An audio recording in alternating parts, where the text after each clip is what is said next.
I increased this brand's organic search traffic from Google by 354% and their AI traffic by over 1,000% in the first 3 months of working together. I'm going to break down today exactly how I did it and how you can do it for your brand. Let's get to it. All right, so first let's start in SEO Gets, which is Search Console data. I'll show you kind of where the results are at here, right? So 354% growth in clicks. I've got just collection URLs, and I've got non-branded traffic only. So I have branded search filtered out here, which is blurred, just to protect the brand's privacy there. Okay, impressions are up 430%. You can see the traffic graph growing pretty steadily, especially for the last over July has been crazy good, which is awesome. Queries growing here, 267% growth. It's 100 extra clicks, 400% growth. Never had this ranking before, so that's infinity growth percentage. Obviously, 700% growth on Ranch Cowboy Knives, 8,000% growth on this is one of the brands they sell technically. So technically not our doing, but this one's sick. Cowboy Knife, 370% growth. Western Knives, 1,100% growth. Western Knife, 360% growth. Okay, so queries are going great. Pages, similar percentage, 200% growth, 530% growth, 480% growth, 900% growth, so on and so forth. Okay, pretty much triple-digit percentage growth, even some 4-digit percentage growth on all of their top queries and top pages, which is insane. Okay, for 3 months in. Now, if we go to the AI report, you're going to see something similar. All right, so this is just the standard AI traffic GA4 report from Looker Studio. Again, the best way to measure currently GA4 traffic beyond share of voice is just referral traffic from each point, each LLM, right? So ChatGPT, Gemini, Perplexity, whatever. Okay, now quadruple digit growth here. Volume isn't super high yet, only just shy of 300 sessions. It's actually pretty good when you think about sessions compared to page views. It's actually a really high proportion of sessions to page views. Again, triple digit growth here, nearly 4. ChatGPT is referring the most amount of users here, 288 of the 290, which is good to see there. Engagement's pretty good, 2+ minutes, which is pretty high compared to the other channels. And total users, again, triple digit percentage growth, nearly 4-digit growth. So the strategy we're executing, which I'm going to show you, is working not only in Google, which is obviously making them more money currently, but it's also giving them a really nice foot in the door as AI users continue to grow and more people continue to use, Gemini, Perplexity, Chat, Claude, things of that nature. Okay, so let me get into exactly how we did it. Quick interruption. So before I get into the strategy breakdown of how we helped this ranching brand achieve triple and even quadruple digit growth on some of their top keywords and pages in the first 3 months, I want to let you know that this strategy is nearly identical to most of the other strategies we build for e-commerce brands across the United States, right? If you're a Shopify brand doing at least $50,000 a month and you have not cracked SEO yet, but you're excited about what you see in this video and the rest of my other videos, I want to talk to you, okay? You can book a link with me in the description below, discovery call with me and my agency, and I'd be happy to chat about if we're a good fit together. All right, let's get to the rest of the video. So if you watched the video yesterday that I put out on YouTube, or if you've watched any of the now dozens of videos I put out before, you've probably seen this exact same kind of wireframe, okay? And honestly, if you're sick of it, that means you probably haven't done it yet, right? This wireframe is the exact same structure we use for every single brand we work with, barring a handful of exceptions, okay? This is how collection pages function. This is how we get them to rank. It is this exact wireframe in particular, okay? When we started with this brand, they had actually no content on any of their collection pages. They had a meta title and meta description flipped. All kinds of things were backwards, right? Now, flipping the meta title and meta description, not at all rocket science. Okay, that was something I flagged in the initial audit, and I knew flipping the meta title and meta description, even without any optimization, would help the pages grow pretty much overnight. Reason being, meta title, super important ranking factor. Meta description, not at all a ranking factor. Okay, hasn't been since 2003, 2004.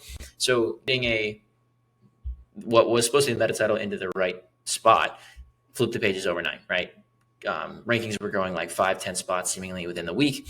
And then once we added the copy in to kind of supplement it, that's when things really took off, which is what the graph I just showed you at the start of the video is kind of reflecting, right? So again, if you've seen this wireframe and you haven't implemented it yet, that's on you, right? If it's new to you, let me walk you through it.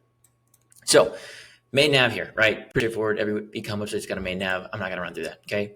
H1 and banner image, right? I say the image is optional because quite frankly, images aren't that helpful. At least not on category pages.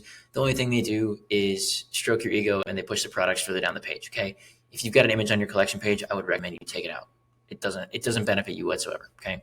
However, your H1 should be the target keyword exactly. There are 0 exceptions to this, okay? Short description, less than 75 words. Again, you are just introing the description or introing the collection here. Okay. It should be short, punchy, to the point. Usually we're like 2 sentences. Target keyword needs to be front loaded in that first sentence. And ideally we want to have the target keyword, a variant of that target keyword in the second sentence as well. Okay. So pretty much 2 target keyword mentions in the first 75 words. Okay. Then the product grid happens. Okay. Straightforward. Don't need to explain that. And then we've got H2 and 3 H3s. Okay. Again, same structure we use for this brand. Very straightforward, right? Target keyword again. The H1 is the target keyword specifically. Like if we want to rank for like, this one was like cowboy knives as an example, like that was a collection we optimized. The H1 was quite literally cowboy knives. The H2, I don't remember off the top of my head, but it was something like probably like knives for cowboys. Okay. It was like a close version of the keyword we found in Google Search Console. Okay. I didn't go to SEMrush to find another keyword. I went into Search Console to reflect on the data that the keyword was, or that the page was currently getting keyword impressions and query impressions for. Okay. Now, the H3s were 3 unique selling points. Each of these H3s is unique per page. Okay. This, like for example, the cowboy knives as an example, this H3 was unique to it. This one was also unique to it, and this one was also unique to it. The only exception to where like you may have like, the only exception to where the H3 would be similar across multiple pages is if you have something about your brand that is your entire brand that is a unique selling point. Okay. So let's say like, I don't know, you use like locally sourced materials, or it's all organic, or it's sustainable in some capacity, or it's made from like the best material on the planet, or whatever it may be, right? If it's applicable to your entire brand, feel free to use that unique selling point on multiple collection pages. Okay. If not, you should have 3 unique selling points per collection. You can get these at Search Console. You can use ChatGPT to help you formulate these ideas, or quite frankly, it's your brand. You should know exactly what your 3 biggest unique selling points are for each product category you have. Okay. Then we've got 100 to 150 words here. You can generate AI. I would recommend you clean it up after the fact. And then just to get back to the H3s for 1 second, kind of getting ahead of myself. These H3s should have at least, they should be unique selling points, of course. However, they should also have some mention of the keyword. The target keyword should be in at least one of the 3, and then keyword variants should be in ideally 2 of the other 2 of the remaining 2. Okay. Internal links here is something very particular. Again, I've mentioned this, like Gymshark does really well. We do the same thing on all of our brands. We've been doing it for a while. I use Gymshark as an example because seemingly everyone on the planet has heard of that brand. So it's a pretty easy reference point. Okay.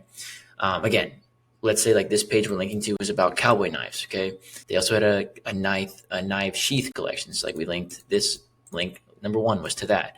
Link number 2 was to another similar collection. Link number 3 was to another similar collection. Okay. I would recommend you don't do more than like 3 to 5 internal links. Gymshark can do a lot because they've got a lot of link equity to spread around. Your site doesn't have nearly as much link equity as Gymshark. So for the sake of you not diluting your internal links, I would keep it down to like 3 or 5 safely. Start at 3 if you want to move up, fine. We're usually between the 3 and 5 range for most brands. Okay. So that's that. Now, as far as internal linking goes, this brand had a lot of blog content. Fortunately, honestly, like a lot of e-commerce brands are moving away from blog content, and I was really happy to see this didn't have any. Okay. So I know I'm harping on like collection pages a lot, but like it is the biggest unlock for e-commerce brands, which is why it works, which is like why we keep doing it and why I keep talking about it on this channel. Okay. So this was very straightforward. Okay. We went into Search Console. We pulled out the top, I think they had like 100 plus collections. I pulled them out into a spreadsheet on Google, on like just Google Sheets or whatever, sorted them by performance, and pretty much like bookended like 20 per month. So we had like 20 in the first month, 20 in the second month, 20 in the third month, so on and so forth. And then I excluded a bunch of ones that like weren't valuable at all. Maybe they were like sale collections, whatever. Identified target keywords for each of those collections. And if I thought there was a new collection that needed to be added, we would just add into that same sprint.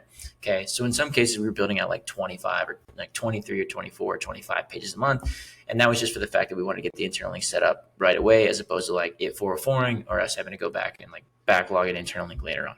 Okay. So yes, simple. Yes, you've seen this wireframe a lot. Yes, it works. Okay. 2 days in a row, I talked about this with 2 pretty nuts case studies of like triple digit growth.